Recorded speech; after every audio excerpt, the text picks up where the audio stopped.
Oh, ano yung niluluto mo? Hindi, pinapractice ko yung lulutuin ko para kay Michelle Lee. Eh, kinakabahan nga ako dahil sa makalawa, pupunta nga siya sa KTV. Yan ba yung pang minudo? Hindi, pag noodles to. Bakit noodles? Kala ko minudo luluto mo. Oo nga, gagawa rin ako ng menudo, pero gusto ko rin siyang gawa ng noodles na yung parang inspired pa dun sa recipe niya. Tapos lalagyan ko ng twist, ganun.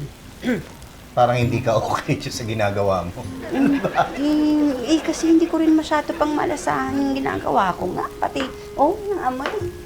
Hindi, kami na lang ni Baby bahala. Kami titikim ng luto mo. Ay, talaga? Eh, sir, ma'am, hindi pang chef yung panlasa ko. Hindi, okay lang yun. Ano na lang, padala natin sa opisina para matikman nila yung noodles mo. Ano? Nakakahiya. Baka mamaya hindi naman magustuhan. Hindi, okay nga yun eh. Para masabi nila yung mga comment nila, kung ano pa pwede i-improve. Patikim nga yun.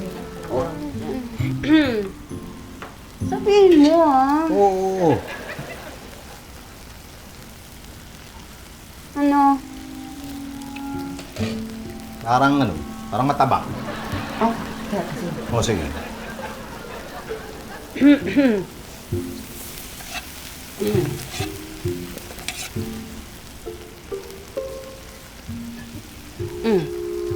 Kulang pa.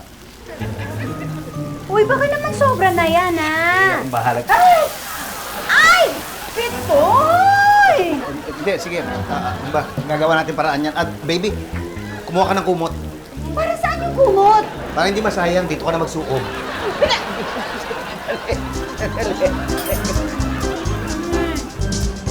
Sana hindi mo nalang hinintay yung noodles na late ka pa. Hindi, okay lang. Kasalanan ko rin naman eh. Pero masarap na ba? Sa akin masarap eh. Ewan ko sa kanila. Ay, ma'am, sir. Ay. Nasabi ko na nga po pala sa kanila. Ay, talaga. Thank you. Oh, may hinanda kasi si Elsa para sa Nagluto ako, pero gusto kong tikman nyo. Tapos, yung mga suggestion ninyo, yung comments ninyo, feedback, pwedeng i-message nyo sa akin para alam ko kung meron akong kailangan i-improve. Kaya lang, hindi ko kayo masasamahan ngayon na kasi kailangan ko nang bumalik sa KTV. Sige po.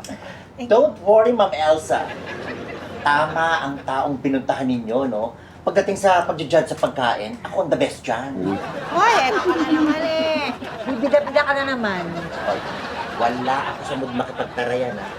Pero sa kalmutan, gawa ko dyan. Ito, labang ka. Ay! Ay, ang Sige. ganda naman ng ako ko nyo!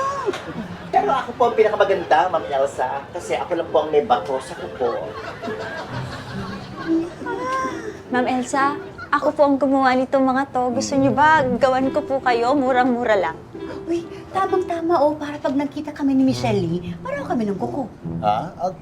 Sige, pero kaya mo ba? Ganyang kahaba? Kuko? Ay, nako, kayang-kaya ni Ma'am Elsa po. Sana yan lang. Uy, sige, mamayang gabi ha, gawin mo. Sige po. Uy, kain na! Oo! Subukan nyo. Kabuksan mo, Vincent. You and your chef are really good cooks. Don't worry, I'm gonna give you rave reviews. You don't have to worry. And you know what? Maybe I can guest you on my series on Netflix. Ah, really? Yes. Oh, thank you. Sabi sa'yo, magugusto niya yung luto mo eh. Sorry? I meant, I was confident that you will like what she cooked for you. Yes, he helped me taste everything as I'd lost my sense of taste for a while. Oh my goodness, that's so sweet.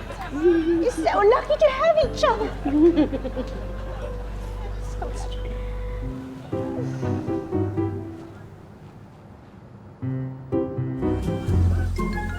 Uy, ayan, nilabas na ni Michelle Lee, oh. Alin? Yan yung review niya dun sa mga niluto ko.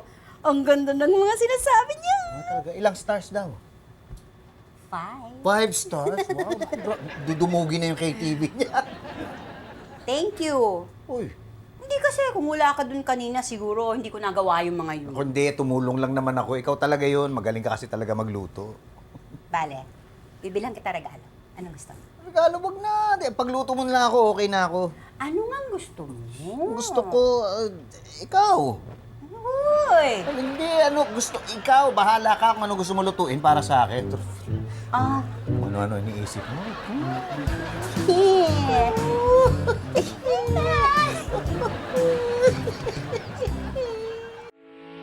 Getting all your Kapuso shows has never been this affordable. Subscribe to the GMA Pinoy Pack on YouTube TV for only $14.99 a month. Watch GMA Pinoy TV, GMA Live TV, and GMA News TV anytime, anywhere. Matawa mo